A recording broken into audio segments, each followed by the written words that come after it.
Spurs draw lagi, kali ni lawan Wolves kan. Ini game first half 50-50 kan. Dua-dua tim ada chance nak menang, tapi itulah cuma yang peluang yang minit ke-14 yang tanduk berlaga pemain Spurs tu hampir gol mat. Kalau gol tu memang aku game berubah kan. Wolves pun terbanyak try first half. Masuk second half, Wolves mengganas. Corner Ruhara depan kotak dia Spurs, Wolves score sebiji settle. Lepas tu Wolves lebih banyak buat percubaan berbahaya berbanding dengan Spurs. Tak nampak agensi Spurs, tapi nampak Wolves yang beria nak tambah gol lagi. Chance one by one, chance yang banyak lah, chance menarik kan, tapi gagal. In the end, minit ke-91 macam biasa kan. Zaman EPL sekarang ni, last minute semua boleh score kan.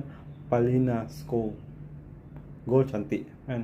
Keeper tak nampak bola di celah manusia itu kan. In the end, game draw 1-1. Puas hati, okey lah untuk Spurs kan. Untuk Wolves sakit hati lah, kena lagi last minute mat. Pedih, memang pedih.